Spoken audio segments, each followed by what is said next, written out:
रीना, पता नहीं आज दिल क्यों बहुत घबराया हुआ है। अरे वाह, होने वाली दुल्हन और घबराहट, ये तो बनता है। बता क्या हुआ? शादी की तारीख बस सामने है, घर में शोर ही शोर है, कोई कुछ सुन ही नहीं रहा, पर मेरे अंदर बहुत सन्नाटा है। फिर वही ससुराल वाला डर? डर नहीं, सवाल है। बस इतना चाहती हूँ कि ससुराल अच्छा मिल जाए। तभी एक आंटी ने आकर नकली रोना शुरू कर दिया। हाय, मेरी बच्ची अब बड़ाई हो जाएगी। आंटी वो मर नहीं रही, आप ऐसे क्यों रो रही है? हाय, फिर भी आप फिलहाल जाइए, मैं कुछ बात कर रही हूँ। बड़ी बदतमीज दुल्हन है। उनको छोड़, तू बता। अच्छा, मतलब बड़ा बंगला, कार, नौकर? नहीं रीना, अच्छा मतलब आजादी। आजादी ससुराल में? कुछ बड़ा ही सपना है, जहाँ हर बात पर टोका ना जाए, जहाँ उठूं तो सवाल ना हो, बैठूं तो शक ना हो, हंसू तो ताना ना मिले और चुप रहूं तो वजह ना पूछी जाए। तू कुछ ज्यादा ही सोच रही है शायद, पर मैं ऐसे घर में नहीं रह पाऊंगी जहाँ हर कदम पर निगरानी हो। काव्या पलंग के किनारे बैठी थी, एक हाथ में मोबाइल, दूसरा हाथ घुटनों में दबा हुआ। बाहर रिश्तेदारों की आवाजें थी, हंसी, चूड़ियों की खनक, शादी की तैयारियों का शोर। लेकिन उस कमरे के अंदर काव्या के मन में सिर्फ एक सवाल गूंज रहा था, शादी के बाद की जिंदगी कैसी होगी? सुन, हर घर में नियम होते हैं, फर्क बस इतना होता है कि कहीं लोग बोलकर रोकते हैं और कहीं भी ना बोले। अरे वाह, अब तू साइकोलॉजी भी समझाने लगी। हाँ, वैसे तो हमेशा से इतना सोचती थी क्या? नहीं, पर अब सोचने का वक्त आ गया है। यही सोचते सोचते शादी का समय आ गया। काव्या बैंक्वेट हॉल में खड़ी थी। अरे दुल्हन जी, कैमरा आपकी तरफ है, मुस्कुराइए जरा। हाँ, मुस्कुरा तो रही हूँ। ऐसे नहीं, ऐसे लग रहा है जैसे किसी और की शादी देख रही हो। हाँ, शायद देख ही रही हूँ। शादी का मंडप रोशनी से नहाया हुआ था, फूलों की खुशबू, कैमरों की चमक, रिश्तेदारों की भीड़, हर तरफ शोर था, हंसी थी, तस्वीरें थी। काव्या को बार बार लग रहा था जैसे वो किसी फिल्म के सेट पर खड़ी है, जहां हर सीन तय है, बस उसे एक्टिंग करनी है। वो भारी लहंगे में बैठी थी, पर उसका मन कहीं और भटक रहा था। कन्या तैयार है क्या? हाँ। घबराइए मत, सब ठीक रहेगा। आप वाकई ऐसा मानते हैं? बिल्कुल, आपको कोई शक है? नहीं नहीं, ऐसा कुछ नहीं है। फेरे हुए, मंत्र बोले गए, तालियां बजी, किसी ने आंसू बहाए, किसी ने वीडियो बनाया। विदाई का वक्त आया तो काव्या का गला सूख गया। मां से लिपट कर रोई, लेकिन मन में रोने से ज्यादा डर था। डर उस घर का जहां वो जाने वाली थी। खुश रहना बेटा। कोशिश करूंगी। I will miss you. ये लम्हे बहुत याद आएंगे, जाकर भी हम तुम्हें न भुला पाएंगे। Me too. चलो काव्या। गाड़ी चली। उसका घर परिवार पीछे छूट गया। रोशनी कम होती गई। राजन चुपचाप बाहर देख रहा था। काव्या ने शीशे में खुद को देखा, भारी मेकअप, भारी गहने और आंखों में हल्की सी थकान। आपका घर कैसा है? बहुत बड़ा, तुम्हें पसंद आएगा। बड़ा या भरा हुआ? सब कुछ है वहां, तुम्हें किसी चीज की कमी नहीं होगी। किसी भी चीज की? जी, अपने मुंह से मैं तारीफ तो नहीं करना चाहता, पर मैं बहुत अमीर हूँ। जैसी गाड़ी रुकी, काव्या ने सामने देखा। विशाल बंगला, ऊंचा गेट, चमकती हुई नेम प्लेट, बाहर से बेहद खूबसूरत, पर किसी अजीब सी वीरानी के साथ। ये तो सचमुच बहुत बड़ा है। जी, अभी ज्यादा लग रहा होगा, पर आदत हो जाएगी। गेट खुला, नौकरों ने दरवाजा खोला। सब कुछ बहुत सलीके से, बहुत पेशेवर तरीके से। सामने परिवार खड़ा था, सास, ससुर, ननद सब मौजूद थे, पर कुछ कमी थी। आ गई हो? आओ आओ। जी नमस्ते। ठीक हो? जी बस थोड़ी थकावट। न आरती हुई, न टीका लगा, न किसी ने गले लगाया। 2 फॉर्मल सवाल और फिर चुप्पी। काव्या को कुछ पल के लिए लगा कि शायद अगला कदम अब होगा, लेकिन नौकर ने सामान उठाया और उन्हें सीधे कमरे की तरफ ले जाया गया। चलो, थक गई होगी, चेंज करके लेट जाओ। हाँ, लेट जाती हूँ। कमरा बेहद सजा हुआ था, महंगे पर्दे, बड़ा पलंग, उस पर रखे ढेरों गिफ्ट्स, सब कुछ चमकदार। लेकिन कमरे में एक चीज नहीं थी, अपनापन। ये सब बहुत सुंदर है। पसंद आया ना? मैंने तो कहा था। पर क्या? नहीं नहीं, कुछ नहीं, गुड नाइट। वो झूठी मुस्कान थी। काव्या ने खुद को समझाया कि शायद बड़े घरों में ऐसा ही होता है, सब कुछ मैनेज्ड, पर फीलिंग्स गायब। अगली सुबह काव्या जल्दी उठ गई। उसे उम्मीद थी कि आज कुछ खास होगा, पहली रसोई या सास का बुलावा या पूरा परिवार साथ बैठेगा। आज कुछ अलग होगा, कहीं मेरा इंटरव्यू ही ना ले ले। पर घर में तो अजीब सी खामोशी थी, सिर्फ नौकरों के कदमों की आवाज। एक नौकर चुपचाप आया, नाश्ता रखा और बिना कुछ कहे जाने लगा। सुनिए। जी। सब कहाँ है? छोटे साहब के सिवा सब चले गए। राजन तैयार होकर आया, घड़ी देखी, फोन उठाया। मुझे ऑफिस के लिए निकलना होगा। आज भी? हाँ, जरूरी मीटिंग है। राजन चला गया, दरवाजा बंद हुआ, काव्या अकेली रह गई। कोई कहेगा इस घर में कल नई बहू आई है। पूरा दिन वो उस बड़े घर में घूमती रही, हर कमरा साफ सुंदर पर खाली, कोई रोकने वाला नहीं, कोई टोकने वाला नहीं। शुरुआत में ये आजादी अच्छी लगी। काव्या तेरे तो मजे हो गए, इतना बड़ा घर और टोकने वाला कोई नहीं। आधे दिन तो उसने मजे किए, लेकिन फिर वही आजादी भारी होने लगी। अब भूख लग रही है, कुछ खा लेती हूँ, पर कोई तो पूछे। ये घर का म्यूजियम ज्यादा लग रहा है। शाम तक उसका मन भारी हो चुका था और तब राजन लौटा। दिन कैसा रहा? ठीक था। कुछ चाहिए? नहीं। डिनर टेबल पर सिर्फ वही दोनों थे। तुम्हें यहाँ सब ठीक तो लग रहा है ना? हाँ, सब परफेक्ट है, कुछ ज्यादा ही परफेक्ट है। तभी उसकी ननद शनाया आई। उसने काव्या की तरफ एक नजर डाली, पानी लिया, फोन देखा और अंदर चली गई। शायद उसने मुझे देखा ही नहीं। हाँ, वो थोड़ी इंट्रोवर्ट है।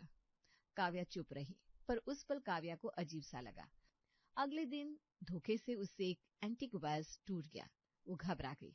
ओह शिट, आज तो मैं गई, सासू माँ ताने दे देकर मार डालेगी। उसका दिल तेज धड़कने लगा। उसे लगा अब सवाल होंगे, ताने मिलेंगे, पर नौकर आया, बिना कुछ कहे साफ किया और चला गया। सुनिए, ये मेरी गलती थी। कोई बात नहीं मैडम। काव्या को मायका याद आ गया, जहाँ अब तक तो युद्ध हो जाता। सासू माँ को बता देती हूँ, गलती की जिम्मेदारी लेनी चाहिए, इसी बहाने बात तो होगी। वो सास के पास गई। मुझसे गलती हो गई, वो वाज। अरे कोई फर्क नहीं पड़ता, ऐसे 10 वाज आ जाएंगे। मुझे किसी के लिए देर हो रही है, बाय। सुनीता चली गई। काव्या वहीं खड़ी रह गई, उसकी माफी हवा में अधूरी लटकती रह गई। एक और दिन बीत गया। बड़े से घर में समय कैसे रुक रुक कर चलता था। काव्या अब सच में उबने लगी थी। कमरे की दीवारें सुंदर थी, पर उनसे कोई आवाज नहीं टकराती थी। भैया। जी मैडम। यहाँ लोग ऐसे ही चुप रहते हैं? कोई होता ही नहीं है, जब होता है तो चुप होता है। तुम लोग भी कुछ नहीं बोलते? तुम ही बोल लो। हम नौकर हैं मैडम, हमें अपना काम करना होता है। मैं चलता हूँ, किचन साफ करना है। काव्या ने एक और नौकर से बात करने की कोशिश की, वही जवाब, वही दूरी। आपको चाय पीनी है? मैं चाय बनाने जा रही हूँ। नहीं मैडम, धन्यवाद। और आप क्यों बनाएंगे? मैं बना देता हूँ। अरे नहीं नहीं, मुझे करने दो। नहीं, आप बैठिए। नौकर चाय बनाकर लाया। काव्या ने फिर फोन उठाया, राजन को कॉल लगाया। यहाँ कुछ करने को ही नहीं है, मैं बहुत बोर हो रही हूँ, क्या करूँ कुछ समझ में नहीं आ रहा। अरे तो तुम शॉपिंग पर चली जाओ। अकेले शॉपिंग? तुम्हें पसंद है ना, चली जाओ, और मेरे लिए टी शर्ट ले आना। अच्छा। काव्या बाजार निकल गई। भीड़ थी, आवाजें थी। उसने सबके लिए कुछ न कुछ चुना। सास के लिए साड़ी, ननद के लिए बैग, ससुर के लिए शॉल, राजन के लिए शर्ट। सब बढ़िया पसंद है मैडम। बस बाकी सबको पसंद आ जाए। आ जाएगा, आ जाएगा। अब किसी को ले आते साथ में। आपने तो दुखती रग पर हाथ रख दिया। घर लौटते वक्त उसे उम्मीद थी, किसी चेहरे पर खुशी होगी, किसी आवाज में अपनापन होगा। उसने सबसे पहले सुनीता को गिफ्ट दिया। ये आपके लिए मम्मी जी। थैंक्स। शनाया, ये तुम्हारे लिए। रख दीजिए, मैं देख लूंगी। बस इतना ही? किसी को कोई एक्साइटमेंट नहीं, कोई सवाल नहीं। जब उसने अपने ससुर महेंद्र को गिफ्ट दिया तो उन्होंने उसका सिर थपथपाया। अच्छा लिया बेटा। उस एक छोटे से जेस्चर ने काव्या को कुछ पल के लिए खुश कर दिया। पर ये भी पहले जैसी एक और शाम थी, वही सन्नाटा। टीवी चल रहा था पर कोई देख नहीं रहा था। चाय बनाओ? आई डोंट नो, किसी और से पूछ लो। काव्या समझने लगी थी, इस घर में हर सुविधा थी, हर आराम था, पर इमोशन नहीं थे। शायद यही आजादी है। लेकिन इसी आजादी के बीच एक दिन उसकी तबीयत बिगड़ गई। तेज बुखार, शरीर टूट रहा था। उसने सुनीता को फोन लगाया लेकिन उठा नहीं। उसने सबको फोन किया, कोई जवाब नहीं। हे भगवान, कहाँ है सब? मैसेज कर देती हूँ। उसने मैसेज किया तो सुनीता का जवाब आ गया। डॉक्टर की अपॉइंटमेंट बुक कर दी है, ड्राइवर ले जाएगा। शनाया का मैसेज आया, गेट वेल सून। काव्या को रोना आ गया। राजन उस दिन देर से आया। अरे आज तो बहुत ज्यादा जरूरी मीटिंग थी, क्या हुआ तुम्हें? मुझसे दिन भर किसी ने पूछा तक नहीं, मैं ऐसे ही पड़ी रही। अरे अब मैं आ गया हूँ ना, फिक्र मत करो। बीमारी से ज्यादा उसे ये अनदेखापन तोड़ रहा था। उसने अगले दिन रीना के घर जाने का सोचा कि दिल कुछ हल्का हो सके। अरे आ गई? ये कौन है? मेरी सहेली। घर छोटा था लेकिन आवाजों से भरा हुआ। गैस बंद क्यों नहीं की? अभी कर रही हूँ, सहेली से बात कर लो। फोन में लगी रहती हो, फोन कम चलाया करो। जी जी। सब साथ में बैठे थे, चाय पी रहे थे, हंस भी रहे थे। अरे तुमने तो कुछ खाया ही नहीं। नहीं ऐसा नहीं है। रीना इसे खिला, वरना तेरी खैर नहीं है। काव्या ये सब देखकर इमोशनल हो गई। वो सोचने लगी, यही तो वो ससुराल है जिससे मैं डरती थी, और आज ये अच्छा लग रहा है। रीना की सास किसी काम से बाहर गई। घर में पहली बार कुछ देर के लिए चुप्पी थी। काव्या और रीना आमने सामने बैठे थे। चाय ठंडी हो रही थी, लेकिन काव्या के अंदर जो जमा था वो अब उबलने लगा था। अब बोल, इतने दिन से कुछ अटका हुआ लग रहा है। मेरा ससुराल बहुत बड़ा है। ये तो मुझे पता है। इतना बड़ा कि उसमें आवाजें खो जाती है। मतलब? वहां सुबह होती है लेकिन कोई पूछता नहीं कि नींद कैसी रही। तो कहना क्या चाह रही है? दिन निकल जाता है बिना किसी सवाल के। शामें यूं गुजरती है जैसे किसी होटल के कमरे में हो। बात हो जाए तो बड़ी बात समझो। रीना थोड़ी देर चुप रही, फिर अचानक हंस पड़ी। तो सच में पागल है। क्या? मैंने क्या किया? ऐसा ससुराल हर किसी को नहीं मिलता। तू बहुत लकी है। न ताना, न रोक टोक, न सास का पैरा, न ननद की जलन, पूरा सुकून। यार मुझे तुझसे जलन हो रही है। काव्या ने रीना की तरफ देखा। वो समझ गई रीना सुन तो रही है पर समझ नहीं पा रही है। तेरे लिए सुकून का मतलब आजादी है, लेकिन जो मुझे मिला है ना वो आजादी नहीं है। तो और क्या है? मेरे लिए सुकून का मतलब अपनापन है। आजादी ऐसी तो नहीं होती ना कि आवाज सुनने को ही तरस जाओ। अपनापन हर जगह मिल जाता है, ये वाली आजादी नहीं मिलती है यार। एंजॉय करना। पर बिना अपनापन हर जगह खाली लगती है। रीना कुछ नहीं बोली, सिर्फ कंधे उचका दिए। काव्या ने उसी पल तय कर लिया, अगर उस घर में भावनाएं नहीं है तो मैं खुद उन्हें पैदा करूंगी। तू थक जाएगी। हो सकता है, पर कोशिश किए बिना रुकूंगी नहीं। अगली सुबह काव्या बहुत जल्दी उठ गई, रसोई में गई, अपने हाथों से चाय बनाई। आज पीछे नहीं हटूंगी। वो सीधे सास सुनीता के कमरे तक गई। दरवाजा बंद था। एक पल रुकी, फिर बिना खटखटाए अंदर चली गई। ये क्या तरीका है? सासू माँ, मैं बस चाय। बिना पूछे कमरे में कैसे आ गई? प्राइवेसी नाम की भी कोई चीज होती है? मुझे लगा। क्या लगा? बस मन किया तो बना दिया, आप मेरी सास हो। मुझे ऐसे किसी सेवा की जरूरत नहीं है, और बहू का काम चाय बनाना नहीं होता। आपको अच्छा नहीं लगा तो ले जाती हूँ। अब लाई हो तो रख दो।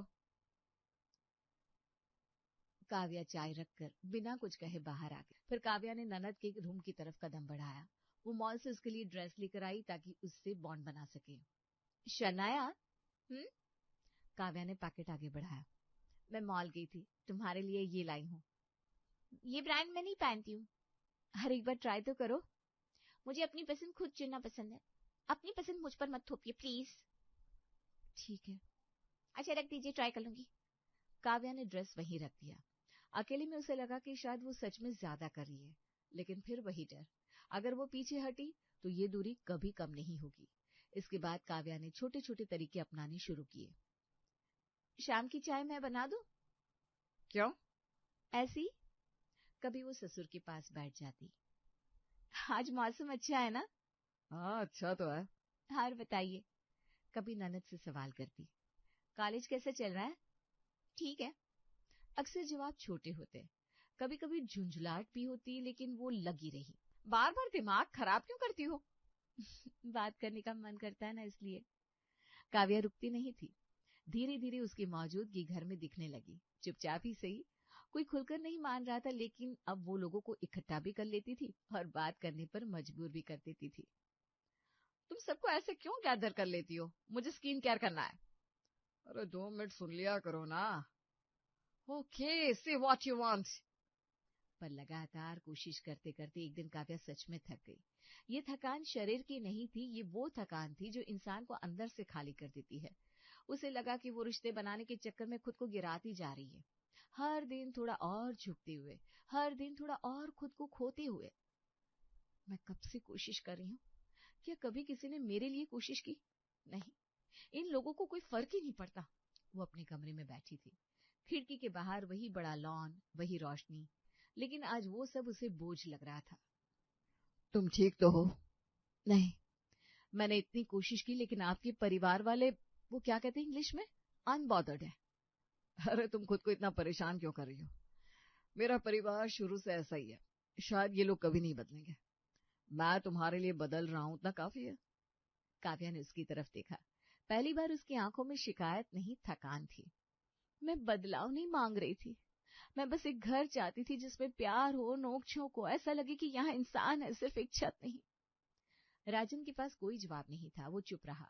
उस रात काव्या बहुत देर तक जागती रही, कमरे की दीवारें उसे घूरती रही। अब नहीं, अब मैं कुछ नहीं करूंगी। और उसने सच में कुछ भी करना बंद कर दिया। अगले दिन से काव्या अपने कमरे में रहने लगी, न चाय बनाई, न किसी को बुलाया, न किसी से बात की। मैडम चाय रख दो यहीं पर। घर फिर से वैसा ही शांत हो गया, लेकिन इस बार ये शांति अलग थी। ये शांति सबको धीरे धीरे चुभने लगी थी। आजकल काव्या कुछ करती नहीं। हाँ, अचानक शांत हो गई, कमरे से निकलती भी नहीं है। पहले तो हर वक्त हलचल करती थी। शुरू शुरू में इरिटेटिंग लगता था, लेकिन फिर अच्छा लगने लगा था। वही तो, नौकर काम तो करते हैं, लेकिन उसमें अपनापन नहीं होता। शायद यही फर्क है। महेंद्र ये सब चुपचाप देख रहे थे, उन्होंने कुछ नहीं कहा। उन्होंने सब बदलने का फैसला कर लिया था। शाम को वो खुद बाजार गए और कुछ लेकर आए। ये सब क्या है? गाजर, दूध, मेवे। आज हम सब मिलकर गाजर का हलवा बनाएंगे। हम? पापा, ये अचानक? अचानक है, पर जरूरी है। कोई मना नहीं कर पाया। हालांकि काव्या अपने कमरे में थी, राजन ने उसे भी बुलाया। चलो बाहर गाजर का हलवा बनाए। मूड नहीं है। अरे चलो ना, या फिर उठा कर लेकर जाओ। हाँ राजन ने उसका हाथ पकड़ा और खींच कर ले चला। काव्या को अच्छा लगा। रसोई में पूरा परिवार इकट्ठा था और एक ही काम में लगा था। गाजर कद्दूकस ऐसे होती है। मुझे क्या पता, या तुम ही जानो, तुम हो कद्दू जैसे। क्या मम्मी, आप भी? धीरे धीरे बातें शुरू हुई। तुम्हें याद है पहली बार मैंने हलवा बनाया था और जला दिया था, और फिर तुम रोने लगी थी। सब हंसने लगे। काव्या चुपचाप सब देख रही थी। यही तो था, यही तो मिसिंग था जो चाहिए था। हलवा बन गया और फिर महेंद्र ने हलवा सबको परोसा और सबने साथ खाया। घर बड़ा हमेशा से है, पर आज इसमें बड़प्पन नजर आ रहा है। मैं बहुत खुश हूँ। घर बड़ा हो सकता है, लेकिन घर बनता है साथ बैठने से। थैंक यू पापा जी। तुझे तो सास के ताने भी चाहिए होंगे ना, वो भी ले ले। ए बहू, तू ससुर के बराबर में बैठी है, शर्म नहीं आती? ये नहीं चाहिए। उस दिन सबने महसूस किया कि बड़ा बंगला होना काफी नहीं है। घर बनता है हंसी से, घर बनता है बातचीत से, घर बनता है एक दूसरे के लिए वक्त निकालने से।